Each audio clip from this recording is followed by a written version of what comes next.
For 2026, I'm going to play the sport as a father. So, yes, I've had fans, I've had guys who have gone through the same school I've.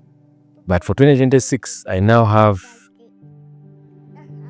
a son, Damien, who, of course, I don't think is going to understand rugby for the foreseeable future. But when he actually starts understanding, probably when he looks at that footage, he's like, my dad is someone who lived his dreams. He loved rugby, he played it well, he gave it all he could.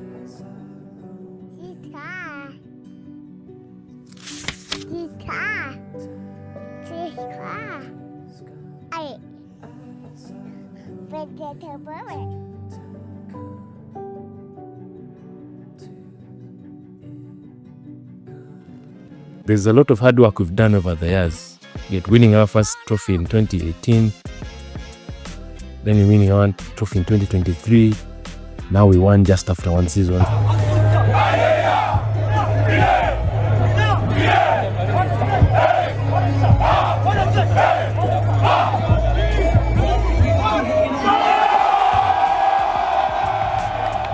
The goal is still the same. Last season's goal was to really win the championship, and that meant doing the basics, preparation, planning, the hard work. Obviously, your personal life has to play the bearing. So during the season, I was already an expectant father. So already I was operating at a different wavelength than I had probably been operating.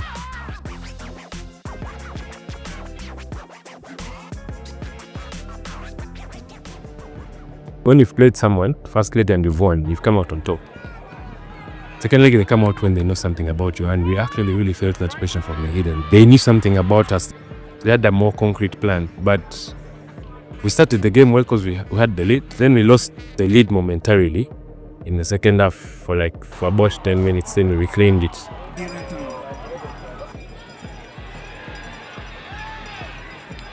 By the time we reached the tail end of that game, we were fully in charge.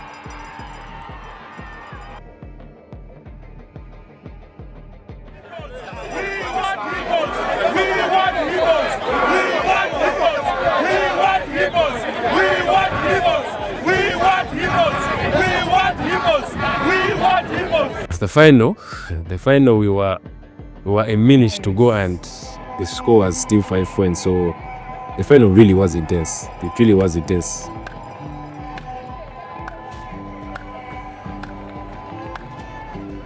All the appearances for the Pirates.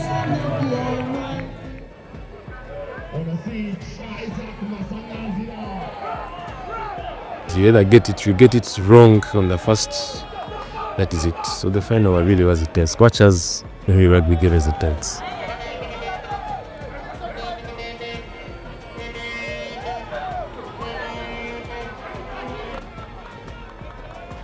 Every game week you provide something different. This week you're playing Heathens. This is the approach to the game. This week you're playing Hobbs. So every team is different in terms of how you prepare for them. But the basics really cut across at passing. So on any day, even a team that comes second best on the day, it's not because they didn't train. It's because probably their plan or their approach to the game was not as solid. So training is very pivotal. It's not which sport can they train for. There's no sport where you just sleep. Okay, you learned it when you were probably a teenager, so now you're like, I'm a master in this game. So for all the professional games you have to play, it's not bad. So preparation is really key. But also because your body is never the same. It's not always the same. Like probably sometimes you're fatigued, sometimes you're fresh, sometimes you had a late night. So all those things lead on to the game. So if you don't actively, it shows. It can show in the game. I think also the senior players have done some bit of coaching. They're verified probably level 1, or they're in class trying to become coaches. So at the moments where the coach is not around, we all back the person who has come to take the session, because it's like internship for him. Kieran, you're 15. You had 1 win. I want Jerry's another win. Jerry, another win. Yeah, those are the backs. Can be a point. Like, you're holding these fools and then you just dropping in inside them. That's why we want you nice with them. Shot! 3, 2, 4, 5, squeeze! Let's start here. Let's go. One last one. Because our current head coach was a player, played with him for a couple of years, for like 3 years or 4 years. I played with him. But of course, those sessions when the coach would not be around, he would masquerade as what. So he was getting, of course, because he knows the people, he's getting some training himself. So when our coach actually has to move on, he takes it up, and he takes it up in a way that it's not new. It's not something that is just being presented to for the first time. So the continuity process and the system it's there, and that's what we really try to do when head coach is not around. Banye, hey, Ojambo, off your knees. Ready? Quicker. Should be quick now. 2, 3. I think it was COVID times when we were playing without fans. Like you do something and there's really no one to see it or tackle you on the back for wicket. But the noise that the fans make, it really carries you through moments that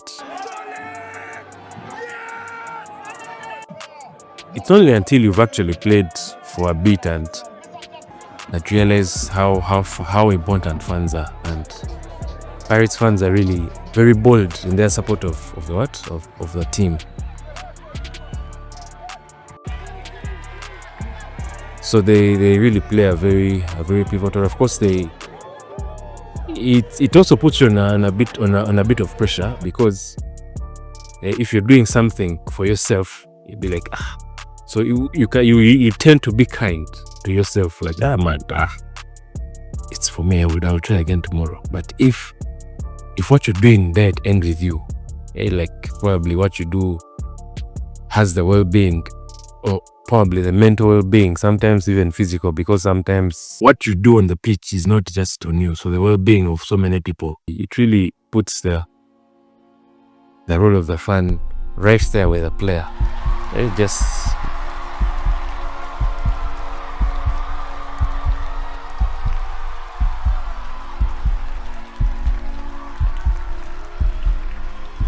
diamonds are built under pressure, so you need a bit of pressure for good things to come out. And the sport as it is, it's an opportunity, it's a platform for you to experience pressure, how you deal with pressure, how you solve problems. There's a bit of agile thought. You have to be a bit of an agile thinker to be a sportsman, because you have a plan, your opponents have a plan. So they come up with a plan, you have to counter their plan to optimize your plan, and you have to pivot. So there are so many things that go into just to get a W, to get a win. So many things have to. So and really that's how life is. Life is like a game. What you plan is not what happens.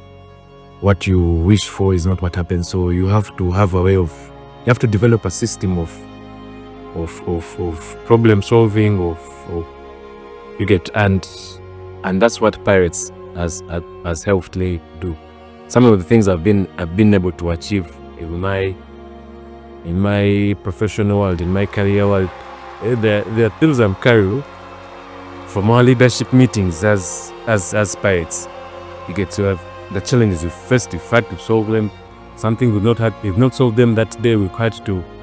Some things have taken weeks, but at the end of the day, because we all have the same goal, and we always come and solve the problem. So I don't think I would have been able to have at least that view of life, or that mindset. They're really a very good bunch of guys. They came here, they visited me. So they are a family. Sort of cliche actually. We are actually a family. We are one big family trying to figure out life.